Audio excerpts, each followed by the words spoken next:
मंडळी नमस्कार, मी सुजित काळंगे आणि तुम्ही बघताय पुस्तक नाका. या पुस्तक नाक्यावर आजपर्यंत सातत्यानं वेगवेगळ्या लोकांना तुम्ही ऐकलेलं आहे. वेगवेगळी पुस्तकं, त्या पुस्तकाचे लेखक, लेखकांनी जी काही उभी केलेली पात्र आहेत ती पात्र आपल्यापर्यंत पोहोचलेली आहेत. वेगवेगळी पुस्तकं आपल्यापर्यंत येतात आणि आपल्याला बरंच काही शिकवून जातात. तसं आपल्या शिकण्याच्या प्रवासामध्ये एक गोष्ट सातत्यानं आपल्याला फार महत्त्वाची वाटत गेली आणि लहानपणी त्या गोष्टीनं आपलं शिक्षण सहज सोपं केलं असं आपण म्हणतो. 10वी पर्यंत आपण 21 अपेक्षित वापरायचो. आयुष्यासाठीचं असणारं 21 अपेक्षित आपल्याला मिळालं तर किती सोपं वाटेल असा एक विचार खरं तर अनेकांच्या मनामध्ये येत राहतो. शिवकुमार नावाच्या एका लेखकाने फार सुंदर पुस्तक लिहिलंय. त्या पुस्तकाचं नाव आहे द आर्ट ऑफ मॅनेजमेंट.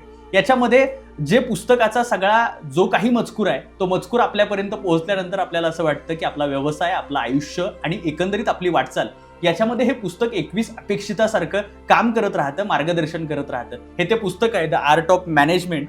ज्या पुस्तकामध्ये शिवकुमार यांनी 21 माणसांविषयी लिहिलेलं आहे, ज्या माणसांच्या व्यवसायातल्या आणि वैयक्तिक जीवनातल्या असणाऱ्या ज्या काही मॅनेजमेंटच्या गोष्टी आहेत त्या सगळ्या याच्यामध्ये आलेल्या आपल्याला पाहायला मिळतात. या पुस्तकाची प्रस्तावना सचिन तेंडुलकर यांनी केलेली आहे आणि त्या पुस्तकाची प्रस्तावना करत असताना सचिन तेंडुलकर यांनी मनाचे व्यवस्थापन इथपासून या पुस्तकाच्या प्रस्तावनेची सुरुवात केलेली आहे. अर्थात काय, कुठल्याही गोष्टीचं व्यवस्थापन करत असताना सगळ्यात पहिल्यांदा मानसिकता ही फार महत्त्वाची गोष्ट असते.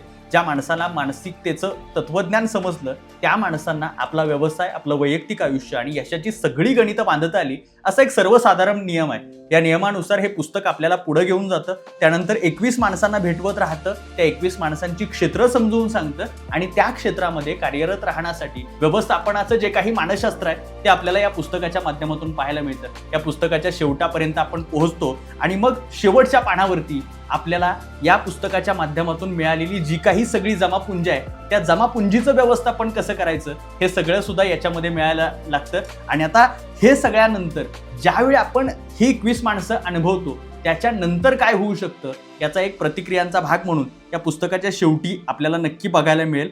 त्यामुळं वेगवेगळी माणसं आणि त्याचबरोबर या सगळ्या माणसांच्या एकूण प्रवासातलं व्यवस्थापनाचं सूत्र जर आपल्याला समजून घ्यायचं असेल तर शिवकुमार यांनी लिहिलेलं आणि त्याचबरोबर सुप्रिया वकील यांनी अनुवादित केलेलं, सचिन तेंडुलकर यांची प्रस्तावना असलेलं आणि 21 माणसांचा समावेश असलेलं हे द आर्ट ऑफ मॅनेजमेंट हे जे पुस्तक आहे ते पुस्तक आपण नक्की वाचूया आणि पुस्तक नाक्यावर अशीच पुस्तकं समजून घेण्यासाठी सातत्यानं येत राहूया.